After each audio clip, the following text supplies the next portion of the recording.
Hello guys! Hello! This is for Virgo. Welcome Virgo dito sa aking channel, Kapalaran 888. Welcome! Alamin natin Virgo kung anong messages, vibration, gabay, energy para sa inyong lahat. So this is the second half of February 2026. Okay, so King of Pentacles. Wow, bakit ganon? Virgo, wow na sana yung King of Pentacles, ba't lumabas pa yung 5 of Wands? Nakakaloka. Virgo, makinig ka. Starting February 16 to 28 or moving forward, sinasabi ng bala sa'yo dito na posibleng ikaw ay magkakaroon ng problema.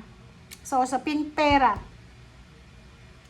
Sinasabi ng bala sa'yo dito, Virgo, na posibleng ikaw ay magkakaroon ng kaaway. There's a misunderstanding from your past, or this one is related about sa money. So, pwedeng may mga, tawag dito, meron kang inagrabyado. Okay? May inagrabyado ka ba sa usaping pera? May inutangan ka, may tinulungan ka, pero ano ba yung ginawa mo? Kasi sabihin na natin karma to Kasi yung karma, Virgo, hindi natin yan may iwasan. Yun nga yung sabi, babalik at babalik. This is 6 of Cups. This is your past. Okay? So, sinasabi ng barahan na siguro dati, nahihirapan kang mag-apply ng trabaho. Siguro dati nahihirapan kang isettle yung finances mo. Kasi this is a financial success to, victory and success. Ibig sabihin, ginawa mo yung best mo para makarating ka dito. But, for the second half of February, posibleng ikaw ay makakaranas ng gulo, away-gulo, masasangkot ka sa gulo sa usaping pera. So, pwedeng may someone dito na aakusahan ka na nagnakaw ng pera, or pwedeng yun, kung nasa opisina ka or nasa trabaho, nasa kumpanya, magkakaroon ka ng kaaway, kang kompetensya, like sa posesyon, sa pera, na dati mo nang nakaaway or na dati mo nang nakasama. Parang ganun. Kumbaga,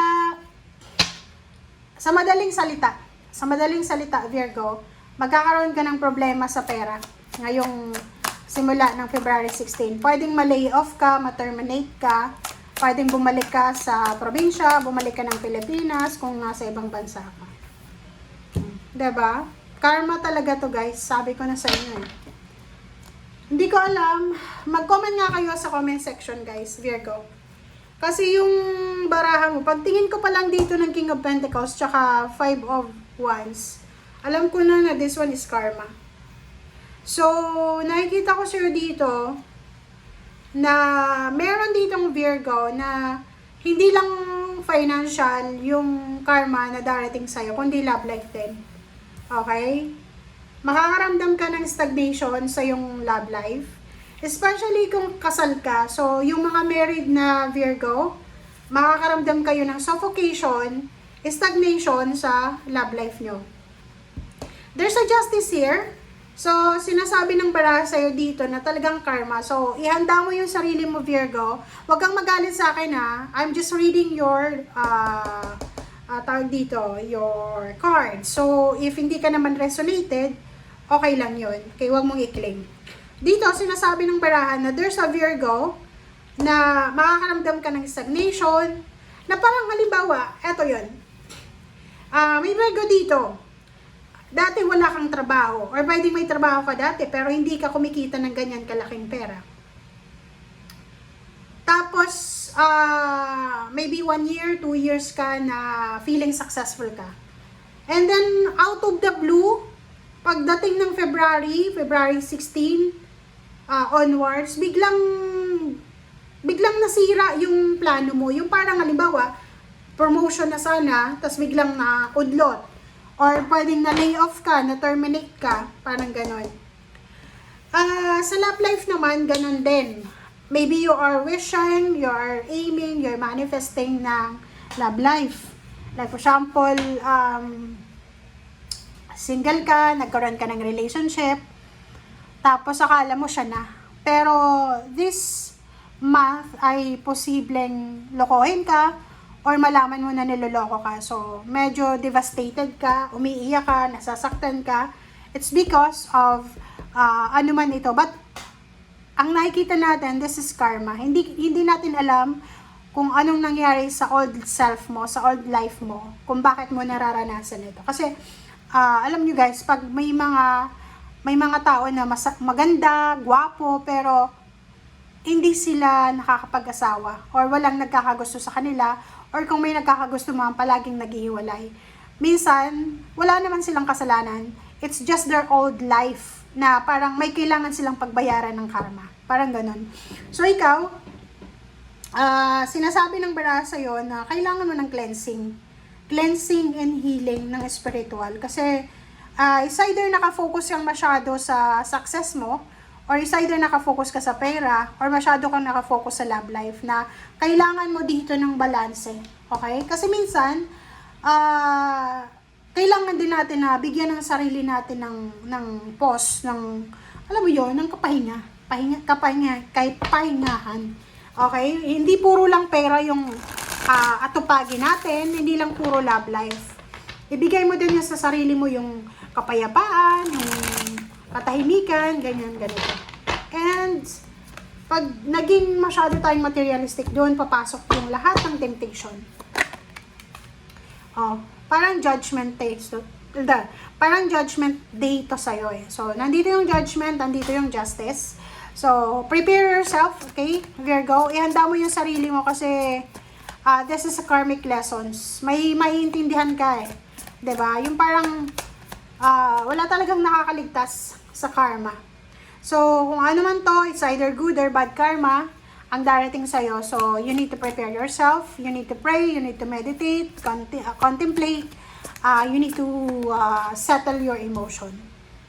Yun, di ba? Sabi sa'yo ng baraha eh, huwag kang masyadong mag-focus sa pera. Huwag kang masyadong materialistic. Kailangan mong i-focus yung katahimikan, yung peace and harmony sa puso mo. Kasi yun yung importante eh.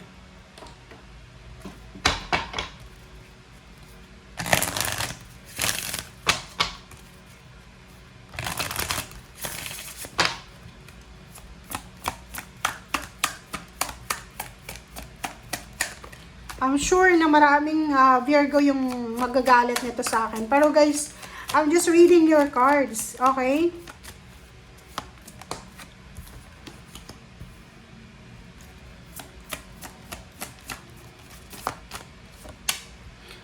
Diba? Positive energy, Virgo. Surround yourself with positive people and situation and avoid negativity. Ganun naman talaga eh. Kung ayaw natin na karmahin tayo, or kung ayaw natin na maging negative yung buhay natin, make sure na positive din tayo. Umiwas sa chismis, umiwas sa pagbabackstab, umiwas sa paninira ng buhay ng ibang tao, umiwas sa panluloko, financial, emotional, kasi talagang may karma yan. Okay? Sinasabi ng bara sa'yo dito na there's a new abundance and exciting opportunities na posibleng darating sa'yo. And if hindi ka na masaya sa kinalalagyan mo sa ngayon, it's time to look at other possibilities. So, it's a good time to make changes. Halimbawa, hindi ka na masaya sa trabaho mo, hindi ka na masaya sa relationship mo, time to move on, time to start over. Parang ganon. Lumabas ka sa comfort zone mo kasi nandito yung judgment. Pag-isipan mo daw ng mabuti, Virgo, mag-isip ka ng mabuti, pag-isipan mo ng maayos kung ano yung mga dapat mong gagawin or dapat mong desisyon na kailangan mong gawin sa ngayon. At ang Prince of Wands na to,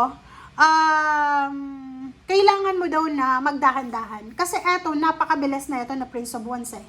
Plus yung Four of Swords katabi niya, sinasabi ng bara sa'yo na if hindi ka na masaya, stagnant ka na sa lugar kung nasaan ka man sa ngayon, dahan-dahan lang, okay? Dahan-dahan kang kumilos, palabas sa comfort zone mo, dahan-dahan kang umalis sa kung saan ka man hindi komportable. Okay? Thank you guys. Bye!